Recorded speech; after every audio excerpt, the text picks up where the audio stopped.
Hi friends. என்னடா ஒன்றும் பண்ணாமல் அமைதியாக உட்காந்து வீடியோ முன்னாடி நிற்கிறேன்னு பார்க்குறீங்களா, உட்காந்துட்ருக்கேன்னு பார்க்குறீங்களா? இன்றைக்கி எங்கள் டோனியை பற்றி உங்களுக்கு நான் சொல்ல போகிறேன். டோனி யாருன்னு தான் பார்க்குறீங்கள? டோனி பாருங்கள், இங்கே தான் படுத்துட்ருக்கு. இதுதான் எங்கள் டோனி குட்டி. இதோ பாருங்கள், இதோ பார் இங்கே டோனி. டோனி இங்கே பாருங்கள், இங்கே பாருங்கள்,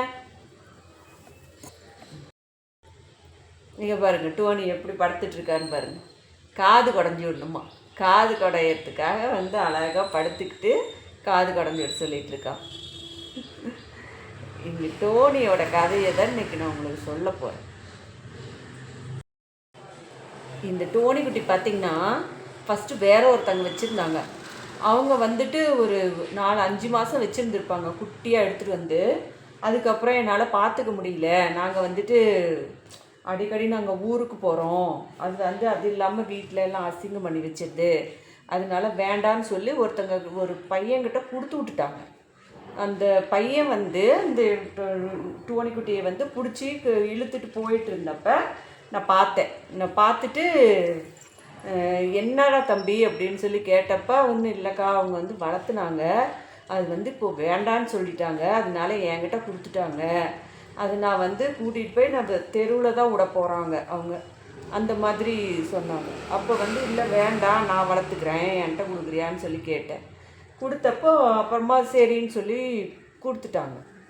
அந்த பையன் கொடுத்தோடனே நான் வாங்கிட்டு வச்சுக்கிட்டு பார்த்திங்கனாக்கா அது அப்போ 6 மாதத்து குட்டி, 6 மாத குட்டியாக இருக்கும்போது என்கிட்ட வந்துச்சு. இப்போ 1 வருஷம் ஆயிடுச்சு அது என்கிட்ட இப்போ பாருங்கள் எப்படி இருக்குன்னு. அந்த குட்டி 6 மாதத்து குட்டியை கொண்டுட்டு என்கிட்ட கொடுத்து ஒரு 10 நாள் தான் வச்சுருந்துருப்பேன். அப்புறமா பார்த்தீங்கன்னாக்கா ஒரு மாதிரி ரெட் கலரில் மோஷன் போக ஆரம்பிச்சிச்சு. ஐயோ என்னமோ ரெட் கலரில் மோஷன் போக ஆரம்பிக்குதே, என்னான்னு தெரியல அப்படின்னு சொல்லி பயந்துக்கிட்டு ஹாஸ்பிட்டல் எடுத்துகிட்டு போனேன். ஹாஸ்பிட்டல் எடுத்துகிட்டு போனப்போ பார்த்தீங்கன்னாக்கா அவங்க ஏதோ பார்வோ வைரஸ் சொன்னாங்க. பார்வோ வைரஸ் வந்திருக்கு, நீங்கள் அதுக்கு எதுவும் இப்போ சாப்பிட கொடுக்கக்கூடாது, அது அப்படி தான் போகும், அது நீங்கள் குளுக்கோஸ் இறக்கணும், குளுக்கோஸ் இறக்கி மருந்து கொடுத்தா தான் அதுக்கு சரியாக போகும் அப்படின்னு சொல்லி சொன்னாங்க. இன்னும் பரவாயில்ல, நீங்கள் பார்த்து காப்பாற்றி கொடுங்க அப்படின்னு சொல்லி டாக்டர்கிட்ட அப்புறமேட்டுக்கு எனக்கு அழுக வந்துடுச்சு, அழுதுட்டு கெஞ்சினேன். அப்போ அவங்க ட்ரிப்ஸு போட்டாங்க. டெய்லி காலையில் 2 பாட்டில், ஈவினிங் 2 பாட்டில் ட்ரிப்ஸு. 1 வாரம் ட்ரிப்ஸு போட்டு அப்புறம் கொஞ்சம் கொஞ்சமாக சரியானது. கொஞ்சம் கொஞ்சமாக அப்புறமேட்டுக்கு இந்த பார்வோ வைரஸ் வந்தப்போ பார்த்திங்கன்னா சுத்தமாக நடக்கவே முடியல. எங்களுக்குலாம் ரொம்ப பயமாயிடுச்சு. பாப்பாங்கெல்லாம் அழ ஆரம்பிச்சிட்டாங்க.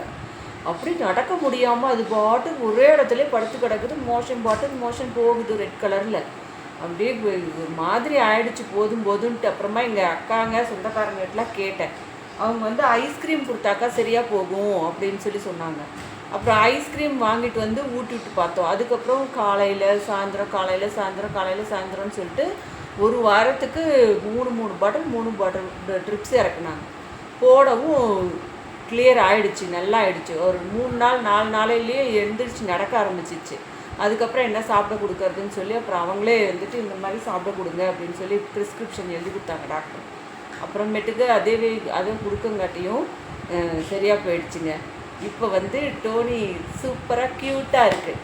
ஆனால் இதில் பார்த்திங்கன்னா என்ன ஹைலைட்னா, என்ன தான் ஒருத்தங்க வேண்டாம் தூக்கி போட்டாலுமே அவங்கள பார்த்தாக்கா இந்த நன்றியுள்ள ஜீவன், அதுதாங்க இதோட ஸ்பெஷாலிட்டி. அவங்கள பார்த்தாக்கா இன்னுமே அவங்கள பார்த்தா வாலாட்டிக்கிட்டு அவங்கள கூப்பிடும். அவங்க ரோட்டில் போனாங்கன்னா வேணான்னு தூக்கி போட்டாங்க அப்படின்லாம் அது யோசிக்கிறது இல்லை. பார்த்தாக்கா போதும் அவங்கள கூப்பிடும், அவங்கள கொஞ்சம் சொல்லும். இப்போ டோனி இங்கே நம்ம வீட்டுக்கு 1 வருஷம் ஆயிடுச்சு. இப்போ பார்த்தீங்கன்னாக்கா பிடிக்க முடியல, அப்படி ஒரு ஆட்டம் போட்டுட்டு ஜாலியாக இருக்குது.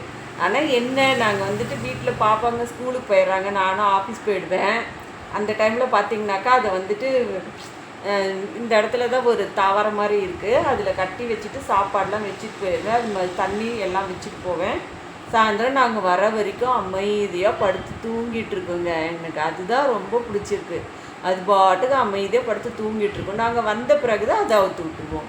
நாங்கள் லீவ் நாளில் இன்றைக்கெலாம் லீவு, சண்டே லீவு, லீவில் வந்துட்டு இருக்கும்போது அதை ஃபுல்லாக அவுத்து தான் விட்டுருப்போம். அது வந்து நாங்கள் வீட்டில் இருந்தால் அவுத்து விட்டுருவோம். நாங்கள் ஆஃபீஸ் போகிற மாதிரி இருந்தாக்கா வெளியிலேயே மெயின் ரோடு இருக்குங்களா, அதனால எங்கேயாவது ஓடிடும், வண்டி கிண்டி ஏதாவது பட்டுரும் அப்படின்னு சொல்லி பயம். அதனால கட்டி வச்சுட்டு போகிறதா இருக்குது. அது அவ்வளோதான், வேற ஒன்றும் பிரச்சனை இல்லை. சண்டே குளிக்க வச்சுருவோம். குளிக்க வச்சுட்டு நல்லா பவுடர் போட்டு விட்டாக்கா ஜாலியாக ஆட்டம் போட்டுக்கிட்டு பாப்பாங்களாம் வந்தால் அவ்வளோ அழகாக விளாண்டுட்ருக்கு. அவ்வளோதாங்க, பாய். எல்லா தடுப்பூசி போட்டுட்டேன். இதில் முக்கியமாக என்னன்னு பார்த்தீங்கன்னாக்கா, எல்லாம் ஒரு தடுப்பூசி விடாமல் இப்போ வரைக்கும் எத்தனை தடுப்பூசி போடணுமோ அத்தனை தடுப்பூசி அதுக்கு நான் போட்டுட்டேன். நல்ல ஜாலியாக இருக்குது. ஓகேங்க, பாய். தேங்க்யூ.